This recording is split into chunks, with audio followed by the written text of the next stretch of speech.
Welcome to the Thyroid Fixer podcast. I'm your host, Dr. Amie, and we're diving deep into the world of hormones, especially for all you fierce women in perimenopause and menopause, and everyone struggling with hypothyroidism. So if you are battling weight gain, you're feeling like shedding those pounds is an impossible feat, if you're dealing with plummeting energy levels, gut-wrenching fatigue, or a libido that seems to have left town, then you're in the right place. And let's not even start on the hair loss. If these symptoms are sounding all too familiar, you have found your tribe. My goal is to educate, empower, and shake up your world. Remember, I want you to embrace every inch of that badass woman that you truly are. So if you're ready to dive in and fix things, let's go. There is nothing like this on the market. So if you want to get your hands on something very unique, then it's going to be Collagen Fixer 2.0. Here's what I did. Reblended it completely. Took 3 trademarked bioactive collagen peptides and put them together. One of them, Verisol. This is clinically proven to reduce your wrinkles and to reduce the appearance of cellulite and to improve your hair strength. So it helps your hair grow too. Number 2, body balance. This bioactive peptide has been shown to increase lean body mass and decrease fat mass. So now we're getting the reduction of cellulite. We're getting improved body composition. Oh, wait, there's one more. Fortigel. Fortigel supports cartilage tissue growth, helping those joints. So anyone with joint pain, if this is holding you back from working out, add this in. So now you get improved joints, improved mobility, improved body composition, better lean muscle, less fat, less cellulite, better hair, better skin, better nails, and some protein too. Why aren't you adding this in? There is nothing at all like it on the market. I'm pretty proud of this bad boy. Collagen Fixer 2.0. So this is going to be a game changer for you, and you can probably hear the excitement in my voice. The latest introduction, the latest member of the family to the Fixer line is Metabolism Fixer. And this, oh my God, I formulated this just for all my people out there that need to lose weight, that need help in the weight loss department, that can't lose weight no matter what they do, that feel like they have a slow metabolism, and that might be thinking of trying all those peptides out there, you know, the Beverly Hills soccer mom drug of choice for weight loss peptides. Or even if you're on them already and you're like, man, these are really expensive and I'm still not losing weight, add in Metabolism Fixer. Here's what I did. I took the power of T2, which increases your basal metabolic rate while you are sitting there watching Netflix. You're burning fat while you're watching Netflix. I combined it with a very unique patented ingredient called Suppressa. Suppressa has multiple clinical trials backing its efficacy in reducing your appetite, decreasing snacking, and providing way more control over your food intake. It is amazing. We also see improved emotional well-being, just decreased food cravings all around, reduced hunger, and weight management.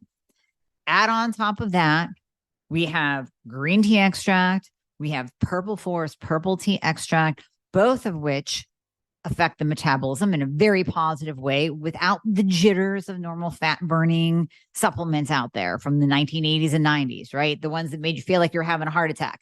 You will not have that in any of my supplements, Thyroid Fixer or Metabolism Fixer. But Metabolism Fixer, ooh, yeah, we kicked it up a notch. It is in powder form, so you can drink it through your day. It's going to flavor your water. We got orange crush and refreshing citrus. I love them both. It is going to keep you under control all day long. So you throw a couple scoops in your water bottle in the morning, throw a scoop or 2 in your water bottle throughout the day. You will have fat burning and appetite control the entire day for what? An eighth of a price of the peptides? Oh my God, you can't go wrong. So grab some Metabolism Fixer today. Please let me know how you do on it. I am super excited for you. Super excited.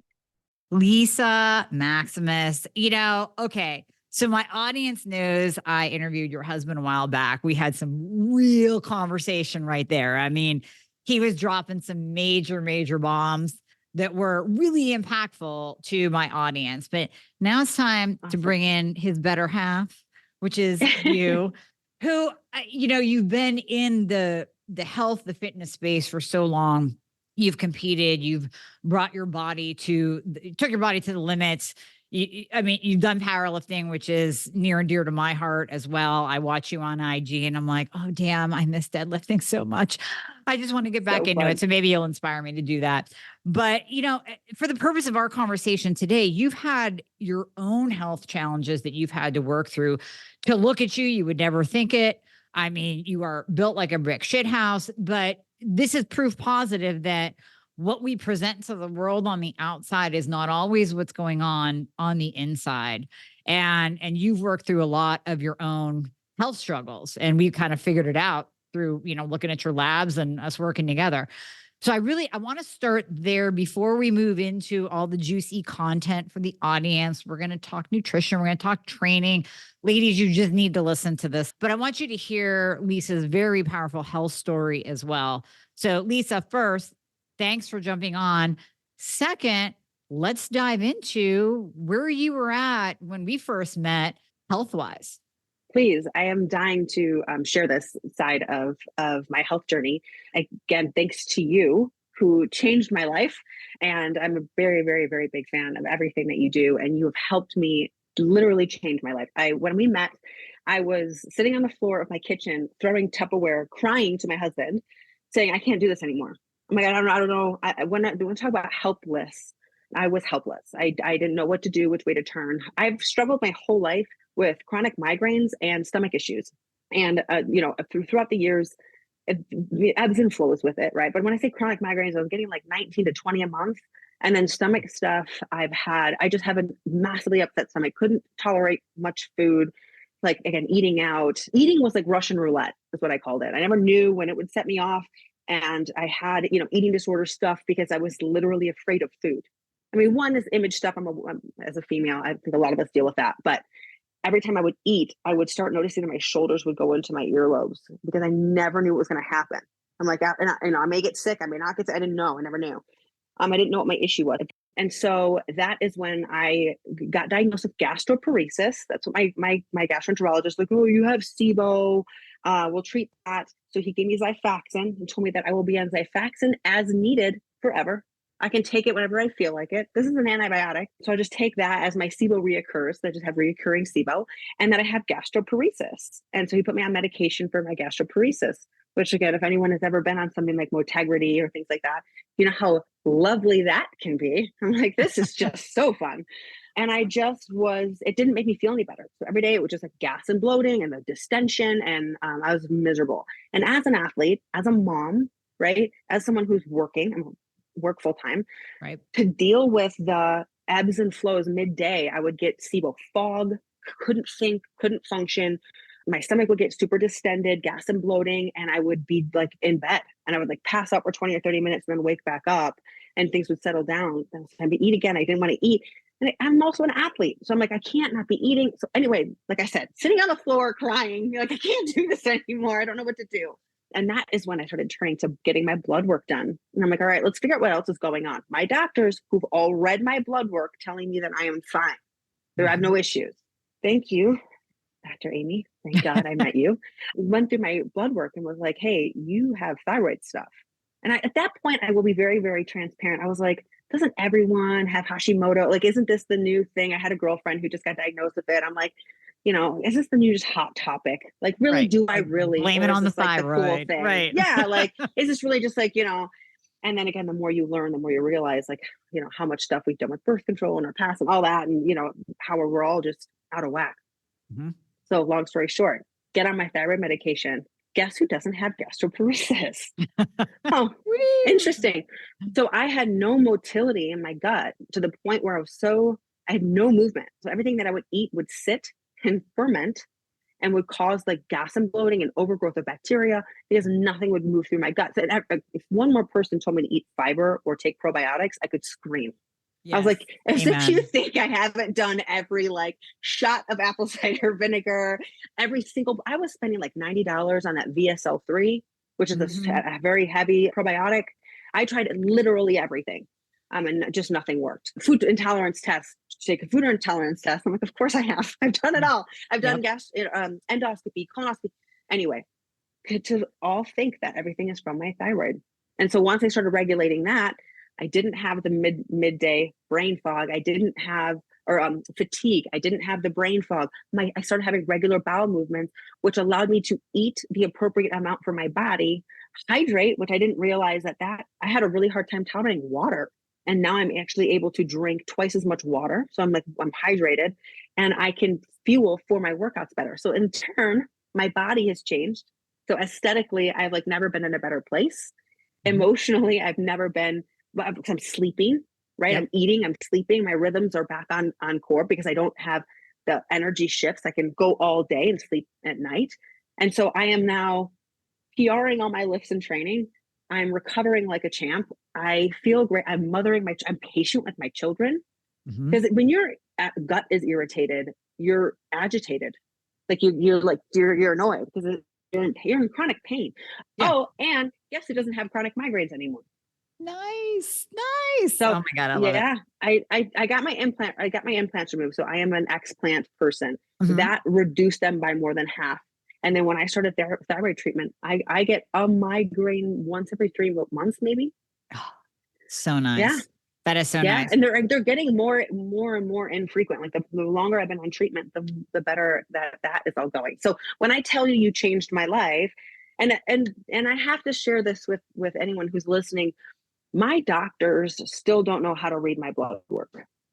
So I had to use a functional, I had to seek out additional help. So Amie, I had to use you to help me figure out how to read my blood work, how to advocate for myself to get care. This is not something that I still went to my general doctor to this day, and they won't prescribe me anything for my thyroid. They want me off of it.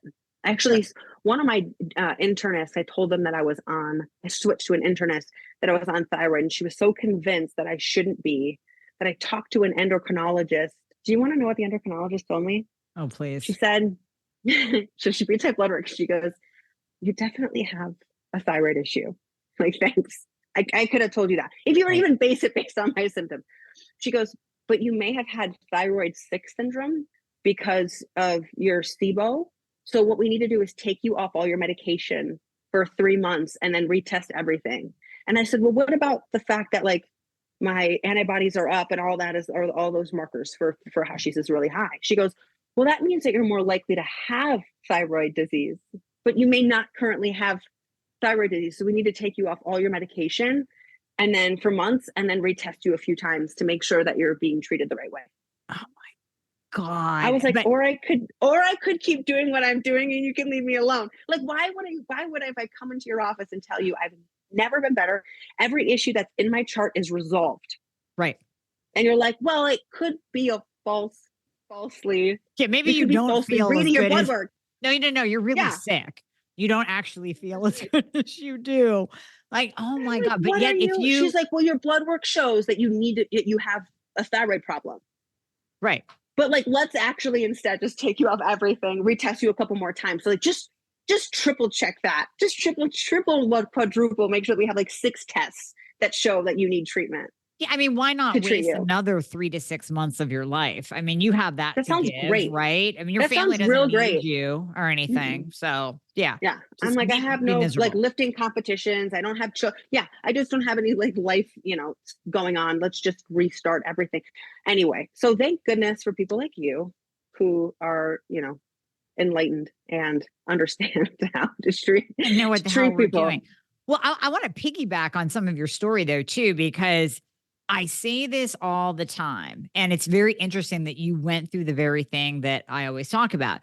And actually, I specifically use gut because everybody seems to have some gut healing protocol out there that is going to, 10x your business and give you the best life ever. But it's not. If you have a thyroid problem, you can do, like you said, all the treatments for the gut. You can get an endoscopy, you can get a colonoscopy, you can get this oscopy and do thousands of dollars worth of supplements.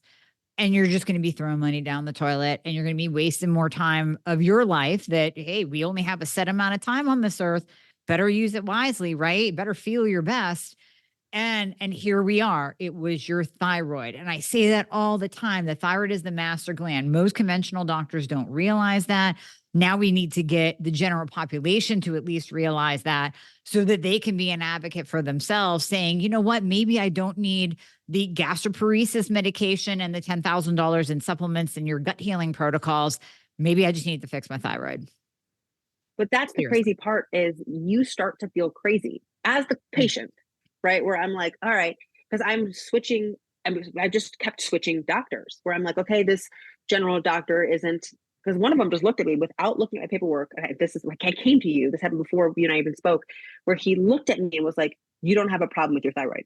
By looking at me, you're telling me that I don't have a thyroid. How? That's not a diagnosis, and that tells you not. Looking at me tells you nothing. So I don't understand. I'm like, here's my paperwork. Like, what are you doing? But my point is, I had to leave him, see a new internist who also had no idea what she was doing. I mean, I have had to switch doctors multiple times, Yeah. and I felt like a crazy person. I'm like, does it in my? So I just want to shout to anyone who's going through this: if you are not crazy, Right. crazy to continue searching and looking for, and I continue advocating for yourself. Like Yes. it is that hard, and it shouldn't be, but it is that hard. It just is reality. We have to deal with reality. So let's put it on the table. It is that hard, but it shouldn't be, but keep going. I mean, just what you're saying. Just, yeah. Keep going. Yeah. So now that you're feeling better, well, even before that, you've been helping women for decades now, and really with your level of expertise, your knowledge, and that's what makes it a little bit even more interesting of the health condition and the health situation that you were in, because you know what to do. You know how to train, you know how to eat. You were doing all the things and you still got hit with symptoms. So now not only can you take your, we'll say, pre-thyroid problem knowledge, combine it with your current post, but yet optimized thyroid knowledge, and really help a large amount of women from a variety of different training backgrounds and training places they are in their life, nutrition places they are in their life, and really help them get to that next level, which I love. I absolutely love. So how'd you get into this? How'd you get into the training aspect of other people developing programs, developing strength programs? How did that come about? So it's funny. It's an interesting question. So when I started training and working out and getting into all this, it replaced horseback riding. I started riding horses, and I needed to fill that void after. And so that's when I got to fitness. And I've gone through different modalities. So from kettlebell, I did that for 4 years. I touched nothing but a kettlebell. Then I got into a little bit of barbell work, body weight work. And then I met Bobby. And so, and Bobby Maximus, if anyone out there follows him, he is a savage, and he is, again, a wealth of knowledge. And so I started getting hammered with IWTs and that cross training type of thing. Yeah. So I became really hell bent into that and threw myself in really hard until I got pregnant. And it was like, all right, that's not the training you're doing when you're pregnant. You're not rowing a 2K per time. Right. And so, yes. And that is when I fell in love with lifting. So I've always wanted a 300-pound deadlift. I didn't know anyone who could do it. And so I really that was my big goal, was 300 pounds. And so that's when I started. So postpartum, I had milk supply issues. And so they said to kind of lean away from the intense cardio, especially that interval, the cardio intervals, because milk supply, so I wasn't a great supplier. So I did. And I was like, all right, can I just lift? It's like, yeah, you can. And it's called powerlifting. It's a sport. And I was like, all right, cool. I'm totally in. I'm in love. And I went to Westside Barbell. Bobby went out there for a podcast, and I met all those guys, and I really dove headfirst into it. And that is when, anecdotally, I learned a lot. So I was, again, learning through Bobby, getting certifications, Westside certified, strength and conditioning certified. And the more I started learning, and when I was at Jim Jones, I was really curious about the differences between men and women in the gym, because we're different. And so, and not in ways people think, where it's like women need to be doing fucking booty bands and, body weight hip thrusters. Okay. I'm not talking about different like that. I'm just talking more about hormonally, right? Where it's like, first of all, when my joke about booty bands and non-weighted hip thrusters is women need to be lifting weights. Right. We need to be training the same way that men do, as far as, again, lifting in the gym. But we do have differences in muscle fiber types, like type 1, type 2 up top, and type 1, type 2 down below, differences in men and women, where we're really good at certain things and men are really good at certain things. So I put together a seminar about the differences in men and women in the gym and fitness, and from psychological to, physiological, just how we're different through the menstrual cycle, pre and post menopause, and how training impacts longevity, from, bone health to hormonal health to all that stuff. That is really where my passion, lies. And so anecdotally going through these different phases, right, from being like kind of more of a CrossFit cardiovascular athlete into floating into a strength athlete, I've really figured out, and I'm really, really passionate about building the body in the way of, in my opinion, of being strong for longevity, right? And also your health. So what I do as far as like competing with powerlifting, I'm like, don't, that's not where I want my clients to be. I'm like, I am pushing, like you said, the upper end of what your body is capable of. Right. But when it comes to strength and conditioning through life and hormone health, right? When it comes to pre and post menopause and bone and having muscle mass on your frame, from your metabolism to, again, longevity, is essential. And so, and I'm an anti-band person. I do banded work for tendon and ligament health, but we do not do that to build muscle. But getting women to lift in the gym and feel confident and comfortable, and also what works for our bodies. Mm-hmm. So that is where I've really just fallen in love with this place of wanting to help women feel. Again, I feel like a lot of women shy away from lifting heavy. And I'm not sure, have we debunked that women are going to get bulky? I try. Yet, or are we still there? We're still there. I don't know. I talk about it a lot on the show. I've said it enough, but I don't think that we can say it enough, because I think that that is still running through some women's minds out there. So go ahead. I agree. And I think it's funny because I talk to you, or I talk to, any woman in the fitness space.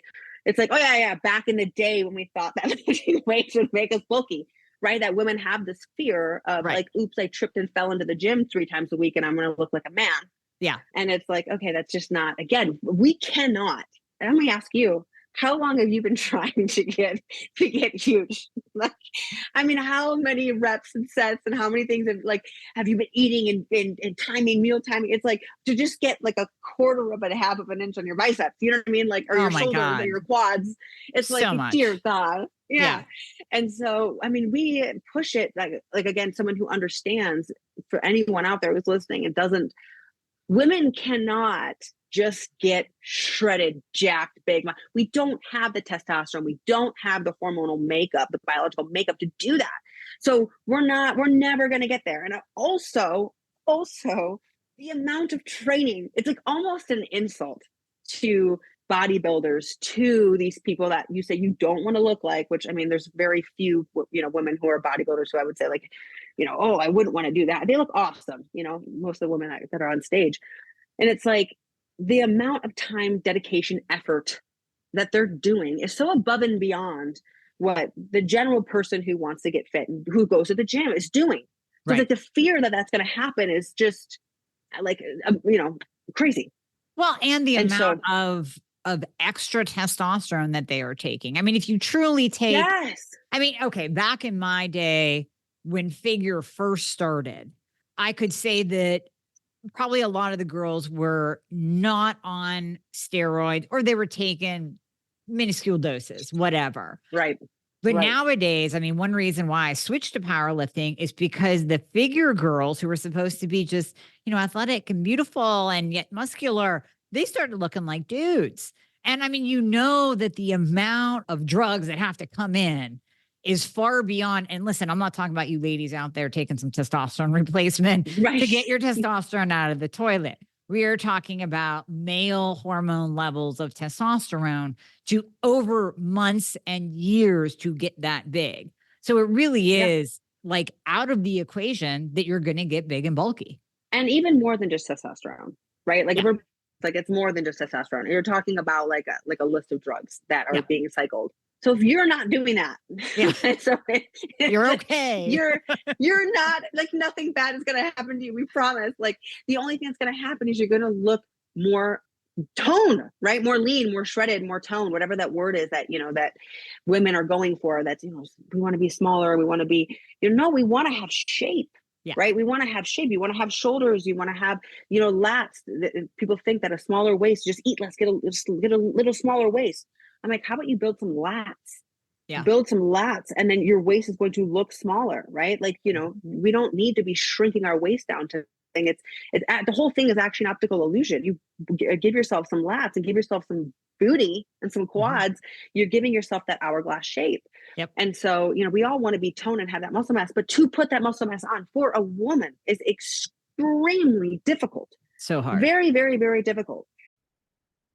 I'm always looking for the best products to partner up with to support the podcast and to give you guys really cool stuff that you can do and implement.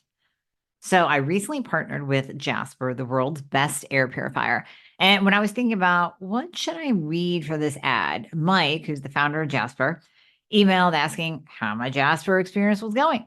So this is the exact email I sent to him. Hi, Mike. When I first plugged in my Jasper, it instantly flagged the air quality in my house was poor, showing red on its indicator. It was a bit of a shock, honestly, but within 3 hours, it worked its magic, improving the air quality to a healthy green status by removing particles from the air. What really blew me away was how it automatically amps up whenever I start cooking. I had no clue that just preparing meals could introduce so many particles into the air. And it's been enlightening and comforting to see Jasper kick into high gear to clean up as I cook. But here's the most fascinating part. After moving into our new house, my hair began turning orange, and I assumed it was the water. However, a visit from the water filtration experts unveiled that it was actually due to an airborne bacteria attracted to water and soap. Here's the kicker. Since moving Jasper closer to my bathroom and bedroom, my hair has stopped changing colors. I've ditched the harsh shampoos that I was using that just did nothing good for my hair, broke my hair. And Jasper's all I need now. It's not just an air cleaner.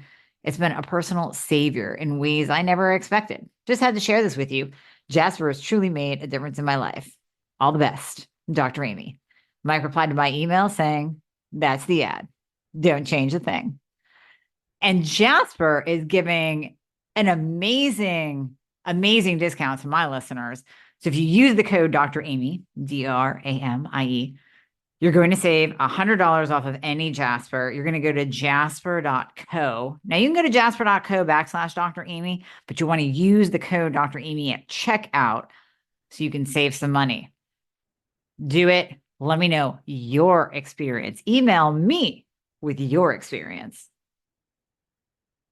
And so I think that it's underrated how important lifting heavy is. And when you and I started talking today, one of the biggest questions that I have for women out there is this: why do we stop going up in weight?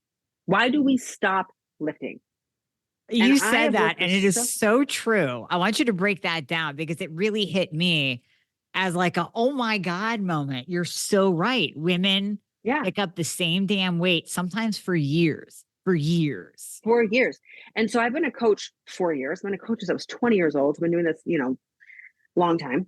And so when I am training women, and this happens every time they go to the dumbbell rack, it's like a 15-pound fucking dumbbell. I'm like, what are you doing? I'm like, it's hard. Yeah. I'm like, oh my God. Okay. First of all, and so for anyone out there, what 15-pound dumbbell? If you're doing a bent over row with a 15-pound, like you're using your lats, right? So you're bending over and you're pulling motion.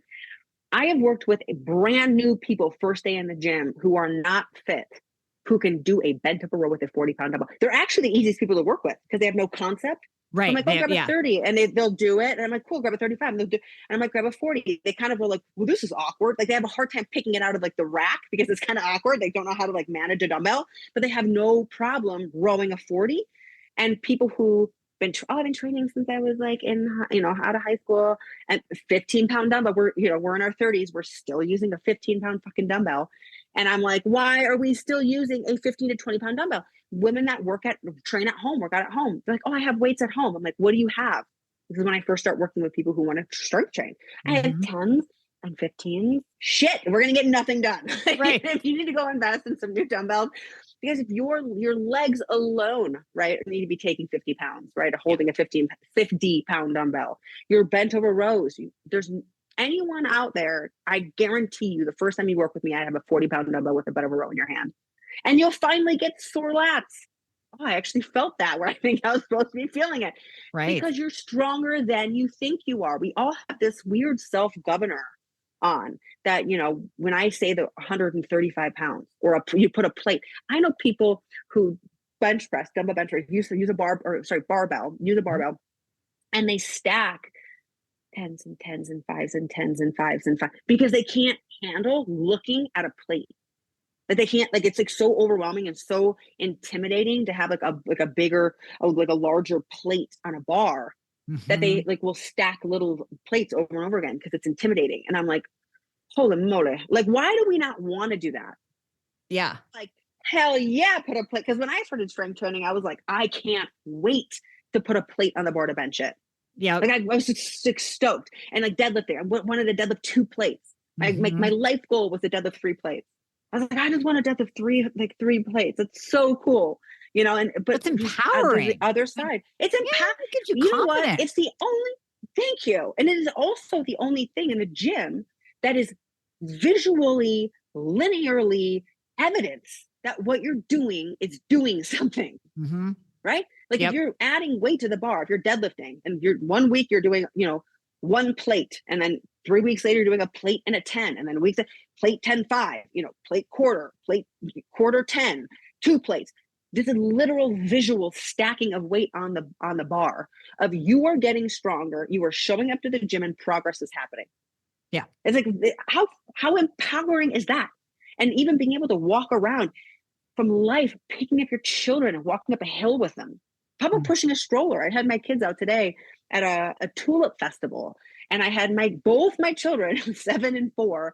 One of them is like 60 pounds, the other one's 50 pounds, and I'm pushing them in the stroller, walking up like a hill, like a weedy hill. And I'm like, no one else is doing that. My mom was like, do you need help? I'm like, no, it's fine. She's like, I'll take one side. I'm like, thanks. I appreciate you so much, Mom. I'm good. But it's one of those things where that's life, right? Where we're pushing weight, we're moving things around, and you want to be physically capable of doing that.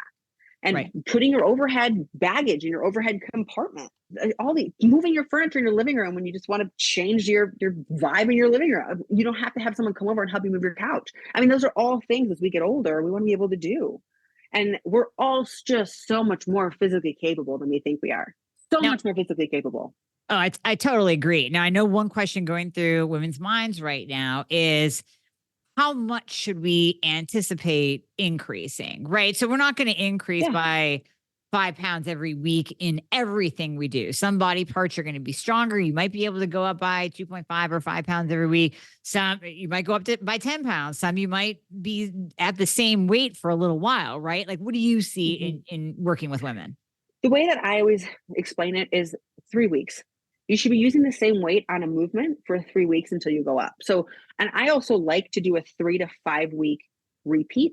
I don't know if you've ever trained like that, where you had the same program for 3 weeks in a row, and you see if you can add weight each week. Yeah, or from your husband, at the end I had that. Yeah, that was the best training. That was the best training blocks I've ever had in my life. Like that 3 week wave, 3 to 5 week wave, I think is great. 5 weeks, especially for someone who's new, because you're learning it. So when you're learning how to like dumbbell bench, it sucks kind of to switch too much, because you're like, just the minute you're in rep 8 and 9, you're like, oh, this is how it's supposed to be. You have the aha moments, and being able to repeat it, you get to master it before moving on to something different. Training does not need to be fancy. Doesn't need to be fancy. It doesn't need to be complicated. Right. So I can't stand, one of the terrible, Instagram and social media is great.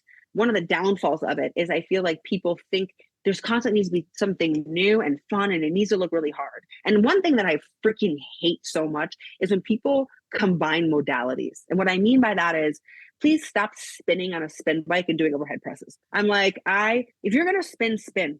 If you're going to do yoga. I'm like, I don't know why we're lifting weights doing yoga. Right. Do you ever really know hurt themselves in yoga, blow their back out in yoga?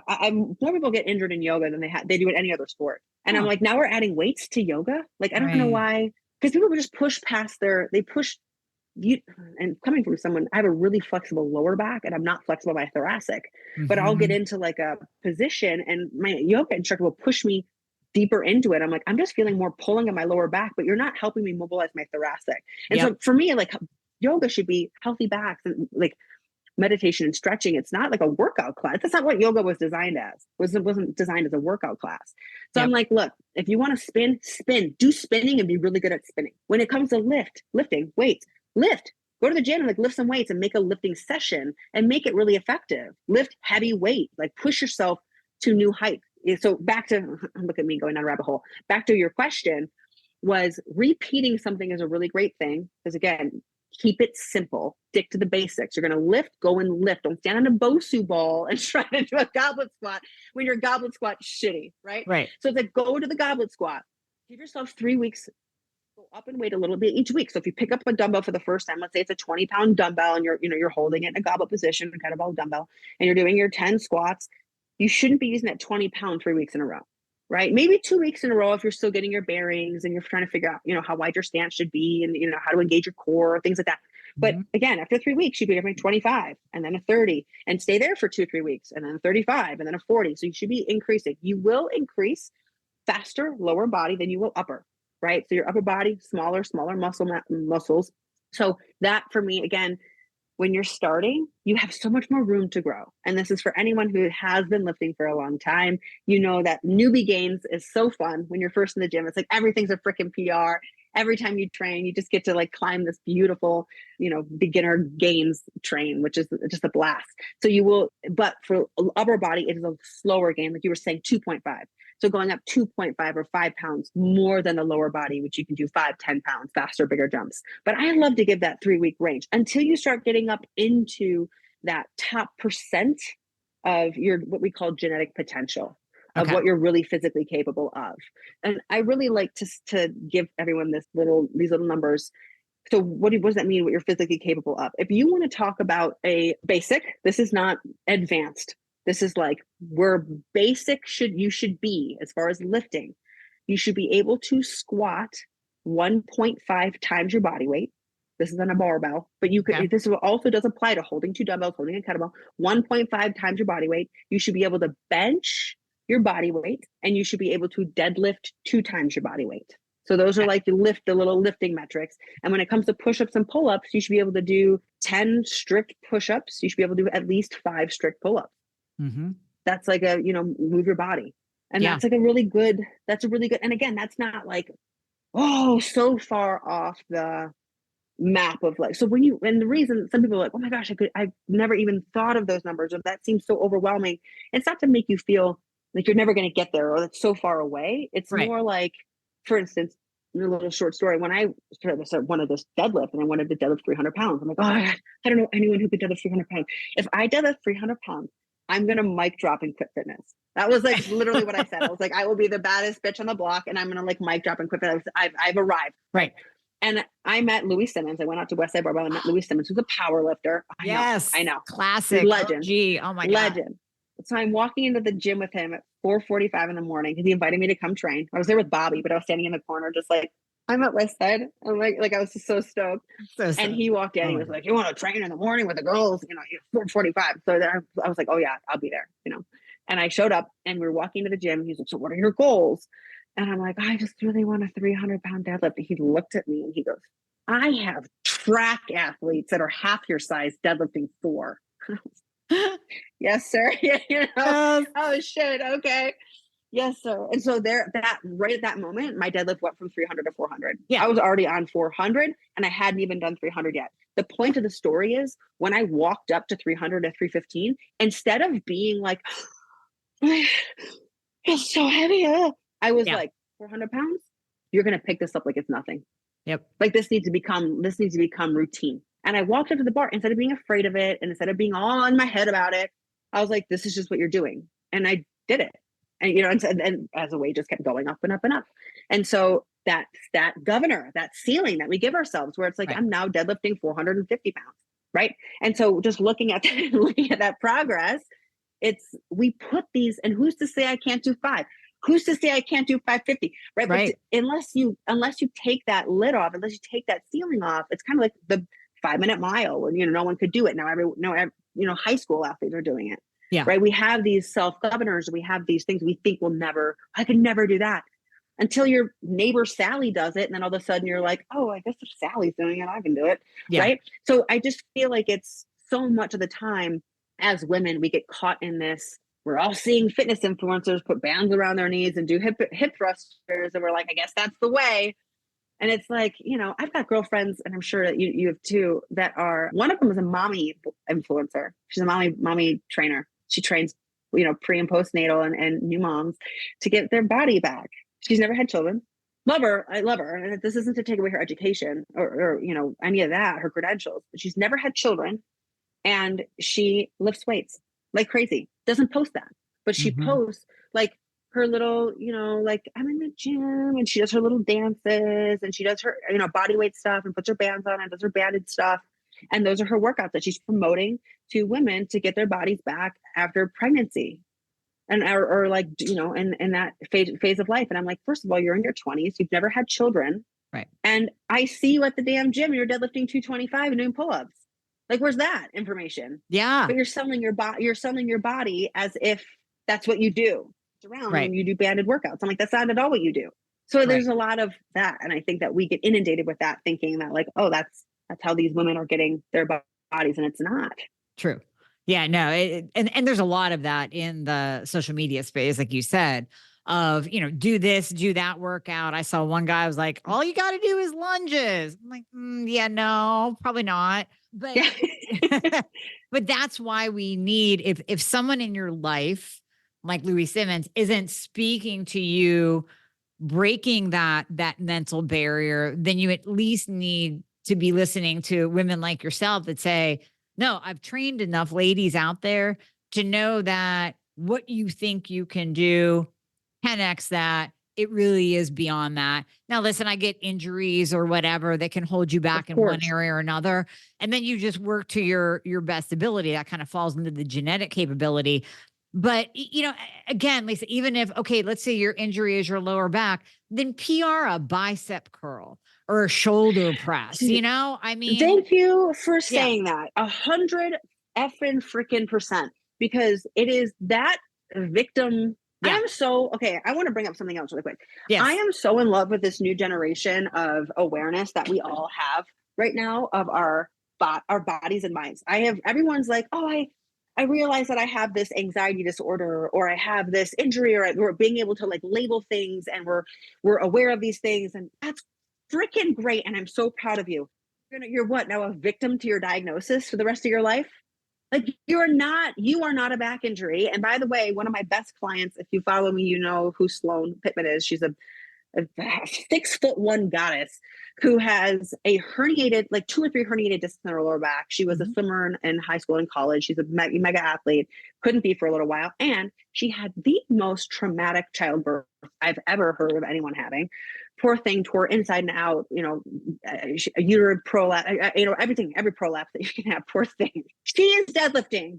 So what do? We deadlift off of blocks. We raise the bar up so she doesn't have to reach down to grab the bar. So she's being able to work certain muscles, A, to strengthen the weaknesses. That's how you stay injury free. Yep. But B, working around it, finding ways, and this is the word, work through it, right? So whether it's depression, anxiety, it doesn't mean you never show up for work the rest of your life.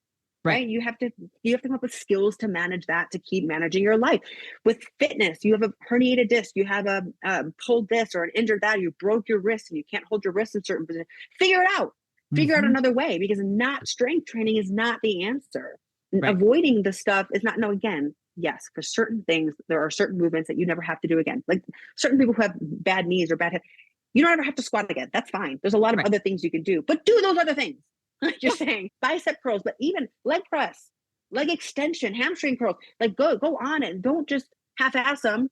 Do them hard and build that stuff up. Like my right shoulder shouldn't even be attached to my body right now. It's like torn every which way. And it's, if you can put it in and out of the socket, if someone just pulls my arm down, like gently, it comes out of the socket completely. And if you grab the bone, you can put it in and out, frontward and backwards and side to side. Okay. So the surgeon was like, don't ever bench press again. And I'm like, well, that's never going to happen. And also he goes, well, the other thing too is he goes, well, how are you here? So I'm like, my bench is 100, 190, whatever. And the shirt 325, 350. Yep. And he's like, how are you doing that? And I'm like, I'm training it. He's like, oh, well, you shouldn't do that anymore. I go, why? So it falls apart. Like what having muscle mass around the joint is what's keeping my arm Mm-hmm. capable and like healthy. I don't have any shoulder pain. I have zero shoulder pain. I don't have any problems with my shoulder. I'm Yep. like, I pick up my kids. I do, I can do everything with it. It causes me zero issues. Like, I don't know how you don't have issues. Like I have none. Like besides getting my shoulder will actually sometimes slide out of the socket in the bottom of a bench when I'm using my shirt. And so I can't lock it all the way out. I'm like, Yeah. it's like a technical powerlifting specific like issue. But Right. like, other than that, I don't have an issue with my shoulder. So like, I know, just stop doing the thing. Stop doing the thing that keeps it healthy. And Yeah. so, I love that we're finding, injuries and we're able to diagnose, we're able to find things and figure out all of these things with our body. But like, the workarounds there's so many, especially now with gyms, how equipped we have so much cool ass equipment in gyms, from single arm, single leg pressing and pulling and all that. I'm like, we have so many workarounds.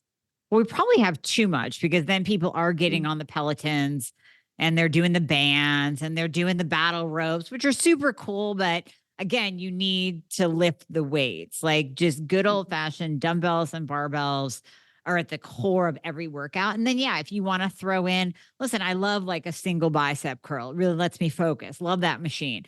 But at the end of the day, I'm also going to be picking up the dumbbells and curling them because and most people don't know this because I don't talk about this a lot on the podcast, but I had two surgeries, one when I was 11, one when I was 14 for scoliosis. They put the rods in, then they took them No out at way. 14.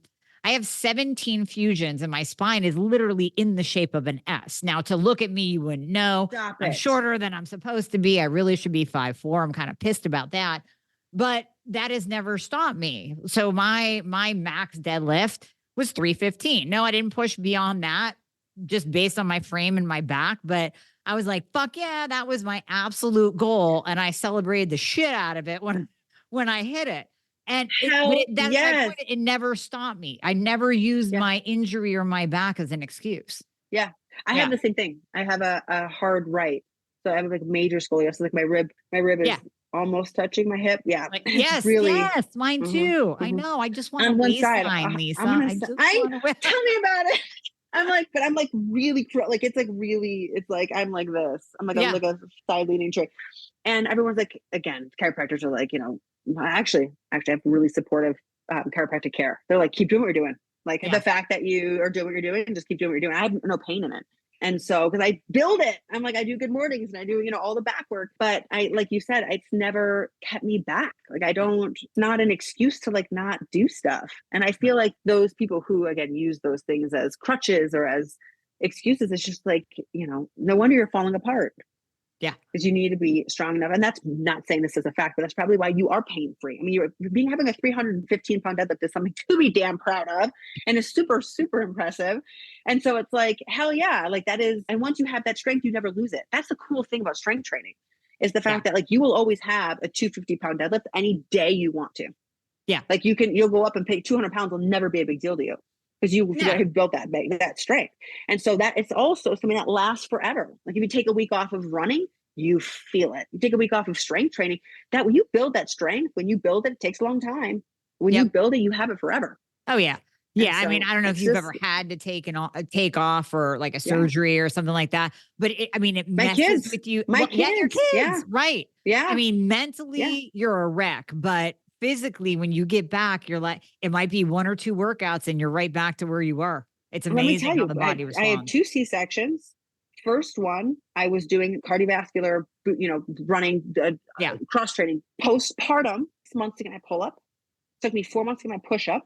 And like my strength training, it took me 6 to 8 months to get back on track. Mm-hmm. Second pregnancy, I was powerlifting. I was actually deadlifting 300 pounds my entire pregnancy. I was benching a plate my entire pregnancy. That was like the 2 things that I wanted to do. I was squatting 250 my entire pregnancy. I have videos of all of it. It's amazing. Postpartum, I didn't do pull-ups. The pull-ups really strained my abs. And that caused that diastasis really bad. So I laid off a pull-up.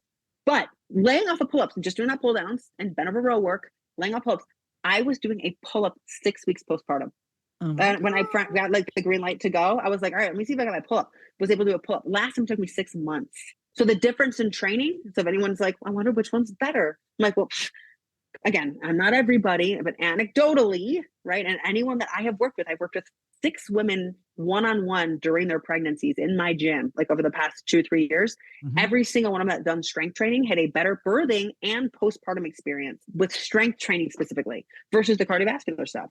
So I'm like, I just, even having to take, you have to take the last 2 or 3 weeks of pregnancy off. I mean, you just get so big, you're so comfortable. Like the last 2 weeks I didn't train, and you can't do anything after a C-section. I mean, it's just for 6 weeks. Yeah. So, that's a major trauma. And to be able to hold on to that, I mean, I think I deadlifted 300 again postpartum, I don't know, 5 weeks, 6, or like 5 weeks after I got the okay. It took me about 5-6 weeks to build it back up. That's not bad.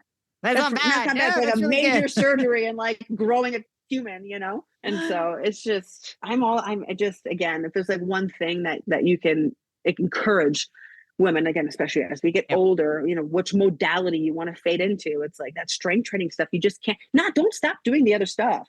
But if you're not strength training 3 to 4 days a week, at least 3 days a week, 4 is ideal.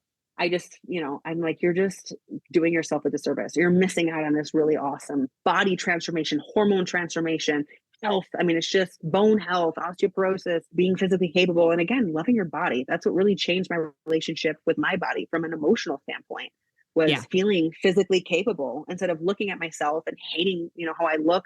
I don't this, or I hate that part. Now I just look at myself as a whole and I'm like, thank you, body, for showing up for me and doing this badass shit in the gym, and so it creates more of a loving relationship with yourself. Oh, absolutely. Absolutely. Now, the ladies listening, they're probably thinking as well, I would really like it if you could just tell me what to do, Lisa, and lay out a program for me. So you do that.